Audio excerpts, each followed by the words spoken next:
할렐루야. 네. 오늘은 마태복음 6장 25절에서 30절 말씀을 본문으로 늘 감사하며 삽시다 라는 제목으로 말씀의 은혜를 나누겠습니다. 우리가 잘 아는 대로 1620년 영국의 청교도들이 종교의 자유를 찾아서 미국으로 배를 타고 건너갔습니다. 배를 타고 건너가는 도중에 이미 많은 사람들이 목숨을 잃었습니다. 최종적으로 미국 땅에 도착한 사람의 수는 남자가 78명, 여자가 24명, 합계 102명 뿐이었습니다. 나중에 이들을 기념하기 위해서 뉴욕의 맨하탄에 엠파이어 스테이트 빌딩이 102층으로 지어진 것은 너무나 우리가 잘 알고 있는 사실입니다. 그런데 이들 102명 대부분 도시 출신들이었습니다. 그래서 그들은 농사하는 법을 잘 알지 못했습니다. 그러니 얼마나 고생이 심했겠습니까? 그들은 힘들고 어려운 일이 생길 때마다 금식하면서 하나님께 기도했습니다. 하나님 아버지, 우리를 불쌍히 여겨 주시옵소서. 이 어려움 속에서 우리를 구원해 주시옵소서. 그들은 시시때때로 금식을 선포하면서 하나님께 부르짖어 기도했습니다. 그러던 어느 때 그들은 또다시 어려움에 봉착하게 되었습니다. 그들은 자기들이 다시금 금식을 해야 하며 또 기도해야 될 것이라고 생각했습니다. 그래서 그 문제를 의논하기 위해서 그들은 또 한자리에 모였습니다. 그런데 뜻밖에도 어느 한 사람이 이러한 제안을 했습니다. 여러분, 지금까지 우리는 힘들 때마다 금식을 선포하며 하나님께 기도했습니다. 그러나 이제는 한 번쯤 우리의 생각을 고쳐볼 필요가 있는 줄 압니다.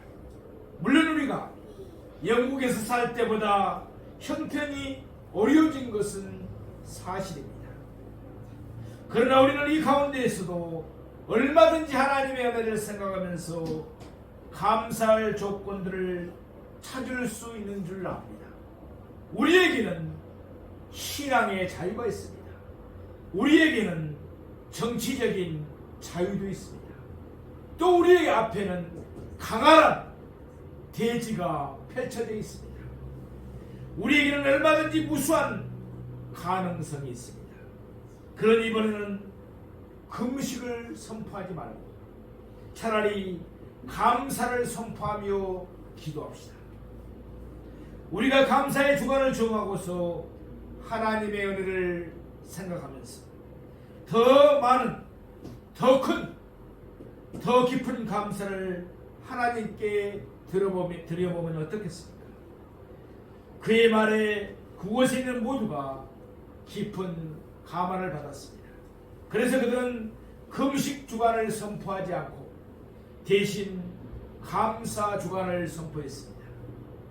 그들은 자기들을 향하신 하나님의 은혜를 생각하면서 하나님께 깊은 감사의 기도를 드렸습니다.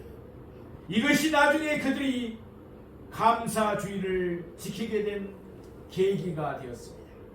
빌립보서 4장 6절 말씀입니다. 아무것도 염려하지 말고 오직 모든 일에 기도와 간구로 너희 구할 것을 감사함으로 하나님께 아뢰라. 아멘. 염려하지 말고 감사하는 것입니다. 우리가 염려에서 벗어날 수 있는 비결이 무엇일까요? 그것은 감사하는 것입니다. 우리가 감사할 때 우리는 염려에서 출애굽할 수가 있습니다. 영국의 작가 다니엘 디포가 쓴 로빈슨 크루소 이야기는 우리가 잘 아는 이야기입니다. 그가 탔던 배가 파손이 되었습니다. 그래서 그 배에 탔던 사람들이 다 죽었습니다. 그 중에 유일하게 살아남은 사람이 무인도에 이르렀습니다. 그는 홀로 무인도에서 28년 동안을 살았습니다. 그러다가 그는 극적으로 구조가 되었습니다. 그가 어떻게 해서 아무도 없는 무인도에서 28년 동안 홀로 살 수가 있었을까요? 그의 정신력이 어디에서 나온 것입니까? 한마디로 감사하는 마음에서 나온 것입니다. 하필이면 내게 이런 불행한 일이 생겼단 말입니다.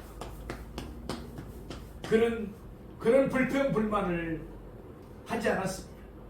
다른 사람들은 다 죽었지만 그래도 자기는 죽지 않고 살아남았다는 사실 한 가지만으로 그는 감사했습니다. 아무도 없는 무인도였습니다. 그러나 따먹을 수 있는 과일이 있다는 것에 감사했습니다. 아무 데에서도 옷을 구할 수가 없었습니다.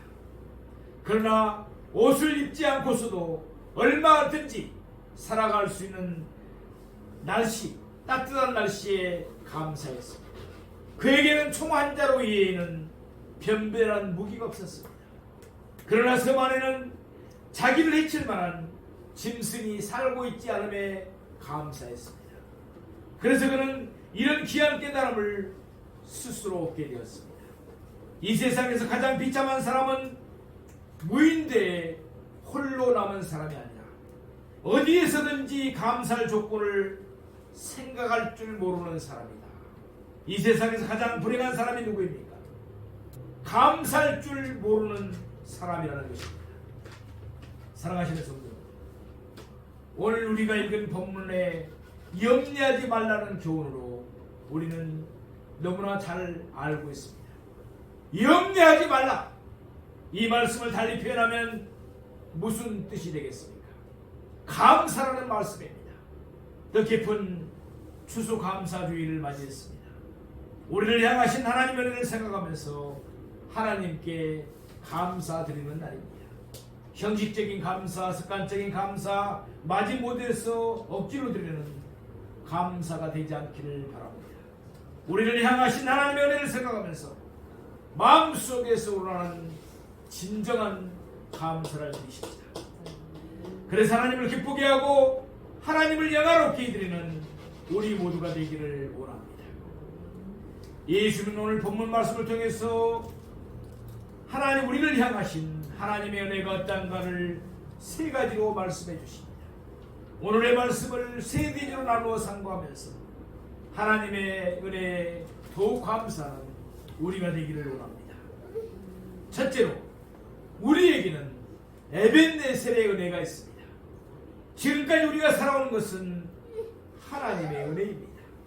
지금까지 우리의 목숨이 유지되고 있는 것과 지금도 건강한 몸으로 이 자리에 앉아 예배를 드리는 것 전적으로 하나님의 은혜입니다. 하나님이 여기까지 우리를 인도해 주신 에벤네셀의 은혜입니다. 25절 말씀을 보겠습니다. 그러므로 내가 너희에게 이르노니 목숨을 위하여 무엇을 먹을까, 무엇을 마실까, 몸을 위하여 무엇을 입을까 염려하지 말라. 목숨이 음식보다 중하지 아니하며 몸이 의복보다 중하지 아니하냐. 아멘. 예수님은 오늘 본문 바로 앞 24절에서 이렇게 말씀하십니다. 한 사람이 두 주인을 섬기지 못할 것이니 혹 이를 미워하며 저를 사랑하거나 혹 이를 중히 여기며 저를 경히 여기니라. 너희가 하나님과 재물을 겸하여 섬기지 못하느니라. 아멘. 우리는 하나님을 섬기는 자들입니다. 하나님이 우리의 삶을 책임져 주실 것을 믿는 하나님의 백성들입니다. 그러나 세상 사람들은 재물을 섬깁니다. 특히 자본주의에 살면서 뭐니 해도 뭐니가 최고라고 말합니다. 돈이면 다 된다고 말합니다. 하나님을 섬기는 우리들이 재물을 섬기는 세상 사람들처럼 먹을 것, 마실 것, 입을 것을 쫓아간다면 그것은 잘못된 일일 것입니다. 물론 요즘은 모든 것이 풍족합니다. 그래서 먹을 것, 마실 것, 입을 것에 대해서 별로 염려하지 않는 것이 사실입니다. 그러나 예수님 당시만 해도 사정은 달랐습니다. 우긴 겨울철에도 비가 오지 않을 때가 있었습니다. 산에는 눈이 쌓이지 않았습니다. 여름 농사철이 되어도 겨울에 눈 녹은 물이 흘러가지 않았습니다. 그러면 농사 짓기가 대단히 어려웠습니다. 마실 물을 찾기도 쉽지 않았습니다. 농사를 제대로 짓지 못하니까 형편이 어려워집니다. 옷을 사 입을 수가 없습니다. 그래서 그 당시에는 무엇을 먹을까, 무엇을 마실까, 무엇을 입을까 늘 염려하면서 사는 사람들이 많았습니다. 그럼에도 불구하고 예수님은 그들에게 그러한 것들을 염려하지 말라고 말씀하십니다. 예, 그렇습니까? 25절 하반부 말씀입니다. 목숨이 음식보다 중하지 아니하며 몸이 의복보다 중하지 아니하냐. 아멘. 하나님은 그들과 우리에게 음식보다 더 중요한 목숨을 지켜주셨습니다. 의복보다도 더 중요한 몸과 건강을 주셨습니다. 우리가 지금까지 살아있다는 것은 하나님께서 우리에게 먹을 것과 음식을 주셨기 때문입니다. 우리가 이렇게 건강한 몸으로 살아있는 것은 하나님께서 우리의 몸을 따뜻하게 할 수 있는 의복을 주셨기 때문입니다. 한번 생각해 보십시다. 아무리 창고에 곡식이 많이 쌓여있음들 목숨이 붙어있지 않다면 무슨 소용이 있습니까? 예수님의 비유에 나오는 어리석은 부자가 그랬습니다. 창고에 곡식이 가득 쌓여 있었습니다. 그러나 하나님은 그 영혼을 도로 불러가 버리셨습니다. 그러니 그런 것들이 무슨 소용이 있겠습니까? 또 아무리 우리에게 값비싼 옷이 많이 든들 우리에게 건강이 있다면, 건강이 없다면 무슨 소용이 있겠습니까? 지금도 병원에 가보면 수많은 사람들이 질병으로 몸져 누워있는 것을 볼 수 있습니다. 그들에게 필요한 것은 한 벌의 한자복뿐입니다. 하나님은 우리의 몸을 지켜주셨습니다. 건강을 지켜주셨습니다. 이 한 가지 사실만 생각하더라도 우리는 하나님의 은혜에 감사하지 않을 수가 없습니다. 사랑하시는 성도 여러분, 우리에게는 에베네셀의 은혜가 있습니다. 하나님은 지금까지 우리의 목숨을 지켜주셨습니다. 하나님은 우리의 목숨을 지켜주시기 위해서 우리에게 필요한 음식도 주셨습니다. 하나님은 지금까지 우리의 건강도 지켜주셨습니다. 하나님은 우리의 건강을 위해서 입을 옷도 주셨습니다. 그러므로 무엇을 먹을까, 무엇을 마실까, 무엇을 입을까 염려하지 말고 지금까지 하나님이 베풀어 주신 에베네셀의 은혜를 생각하면서 감사할 줄 아는 우리가 되어야 될 줄로 믿습니다. 두 번째로 우리에게는 임마누엘의 은혜가 있습니다. 우리는 하나님의 자녀들입니다. 하나님은 우리의 아버지십니다. 하나님은 결코 우리를 고아처럼 홀로 내버려 두지 않으십니다. 지금도 하나님은 임마누엘로 같이 하시면서 한 사람 한 사람을 눈동자처럼 지키고 보여주시는 줄로 믿습니다. 예수님은 이것을 설명하기 위해서 두 가지 예를 들으셨습니다. 공중의 새와 들의 백합화입니다. 오늘 우리가 읽은 본문은 산상설교 가운데 한 부분입니다. 예수님은 산 위에서 지금 이 말씀을 하고 계십니다. 공중에는 새들이 날고 있었을 것입니다. 들에는 이름 모를 아름다운 꽃들이 피어 있었을 것입니다. 예수님은 그 새를 가리키면서 공중의 새를 보라고 말씀하셨습니다. 들에 피어 있는 아름다운 꽃들을 가리키면서 들의 백합화가 어떻게 자라는지 생각해보라고 말씀하셨습니다. 먼저 예수님은 공중의 새에 대해서 예를 들어주었습니다. 우리 오늘 본문 26절 말씀을 보시겠습니다. 공중의 새를 보라. 심지도 않고 거두지도 않고 창고에 모아들이지도 아니하되 너희 하늘 아버지께서 기르시나니 너희는 이것들보다 귀하지 아니하냐. 아멘. 공중의 새는 농사 짓는 법이 없습니다. 예수님은 농사 짓는 일을 세 단계로 나누어서 말씀하셨습니다. 공중의 새는 심지도 않고 거두지도 않고 창고에 모아들이지도 않습니다. 이와 같이 공중에서는 농사를 짓지 않지만 결코 염려하는 법이 없습니다. 언제나 즐겁게 노래를 부르면서 잘만 살아갑니다. 왜 그렇습니까?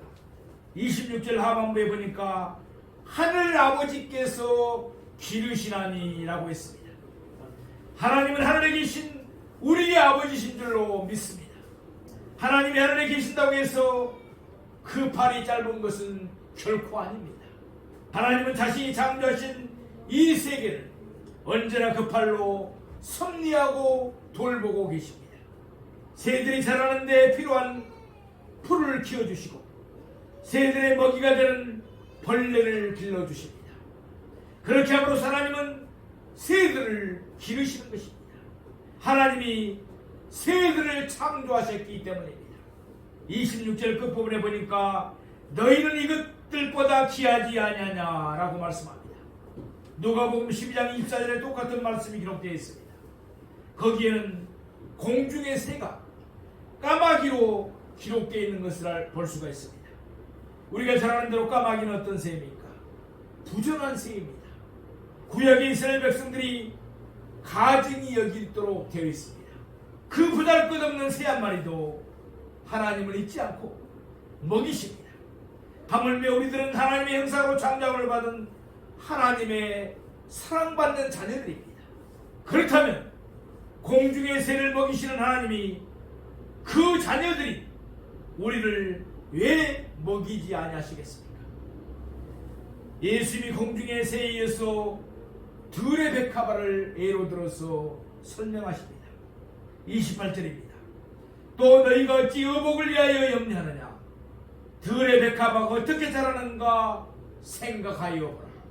수고도 아니하고 길쌈도 아니하느니라. 아멘. 예수님 당시만 하더라도 오단벌 해있기가 그렇게 쉽지가 않았습니다. 그럼에도 불구하고 예수님은 의복을 위하여 염려하는 사람들을 책망하였습니다. 그런데 요즘은 어떻습니까? 옷이 너무 흔합니다. 한두 번 입고 나서 집안에 걸어놓은 옷들이 얼마나 또 많은지도 모릅니다. 그럼에도 불구하고 무엇을 입을까 염려하면서 살아간다는 것은 잘못된 일일 것입니다. 들의 백합화는 수고도 아니하고 라고 말씀합니다. 들의 백합화는 꽃의 색깔을 무엇으로 하며 디자인을 어떻게 할 것인가 등으로 머리를 쓰지 않습니다. 들의 백합화는 길쌈도 하지 않습니다. 덜컹덜컹 소리내면서 옷감을 짜는 일도 없다는 것입니다. 옷감이 남다고 해서 가위로 옷감을 잘라내는 법도 없고 옷감이 모자란다고 해서 실로 키우는 일도 없습니다. 그 자체로 완벽합니다. 그래서 예수님은 29절에 이렇게 말씀하셨습니다. 그러니 내가 너희에게 말하노니 솔로몬의 모든 영광으로도 입은 것이 입고 하나만 갖지 못하였느니라. 아멘.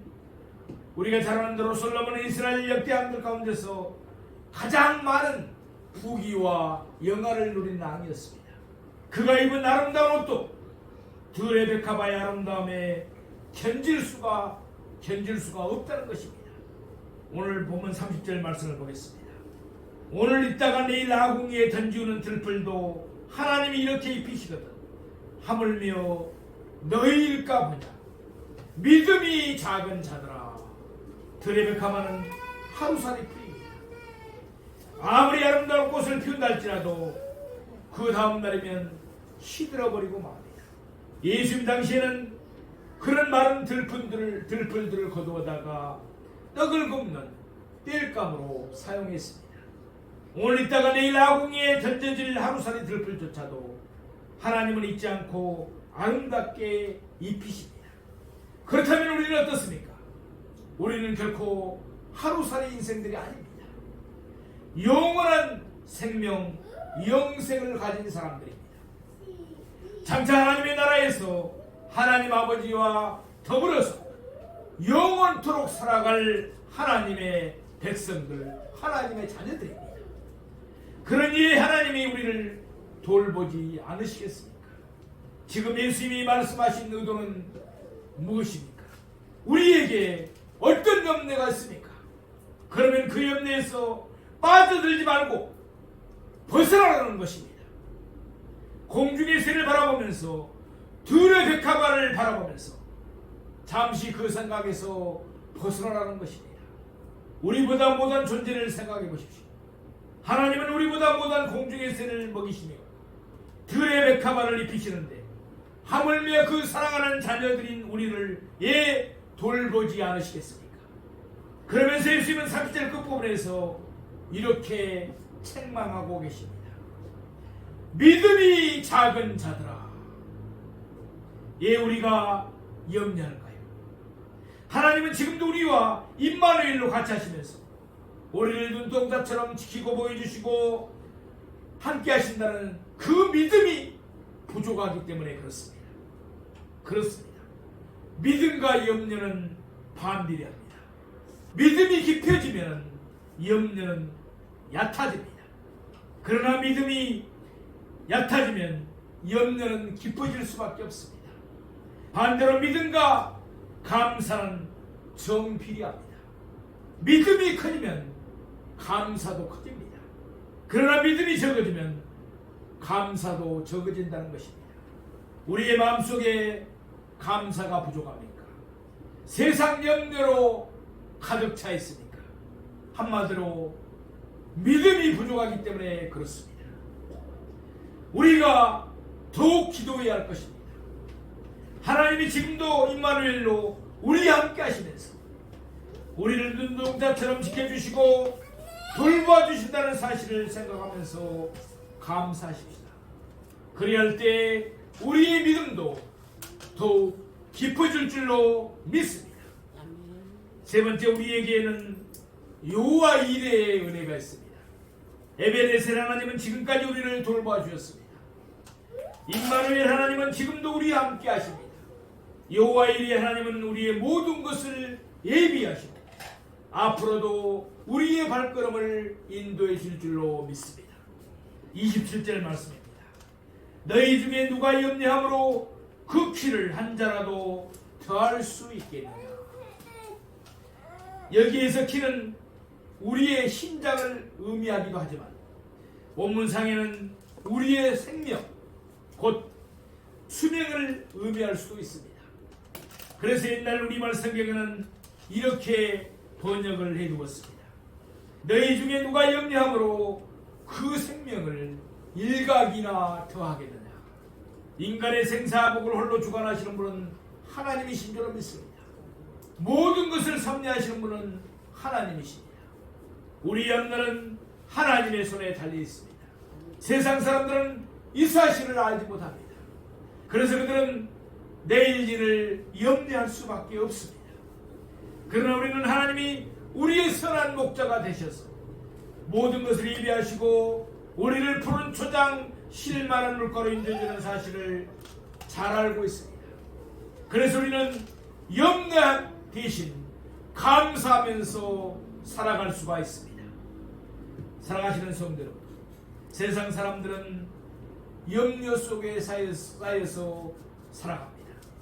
그들에게는 소망이 없기 때문에 그렇습니다.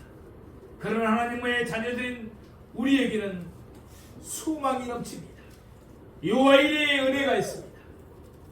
하나님의 모든 것을 예비해 주시고 우리의 발걸음을 인도해 주신다는 사실을 알기 때문에 우리는 염려가 아니라 감사하면서 살아갈 수가 있습니다.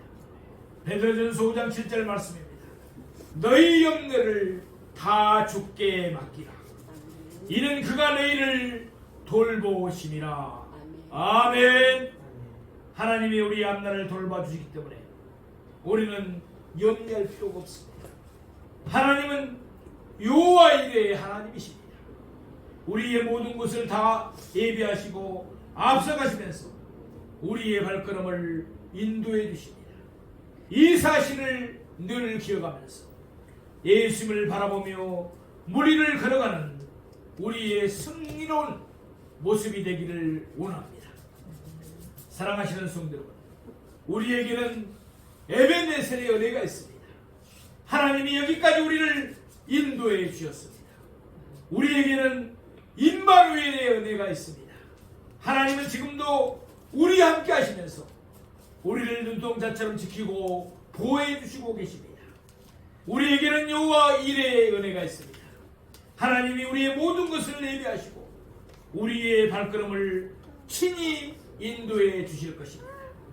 하나님의 이 은혜가 우리 마음속에 있는 모든 근심, 걱정, 염려를 눈 녹듯이 깨끗하게 씻어주시기를 소망합니다. 아울 하나님이 이 은혜가 우리의 마음을 감사와 찬양으로 가득 채워주시기를 주님의 이름으로 축원합니다. 아멘. 기도하겠습니다.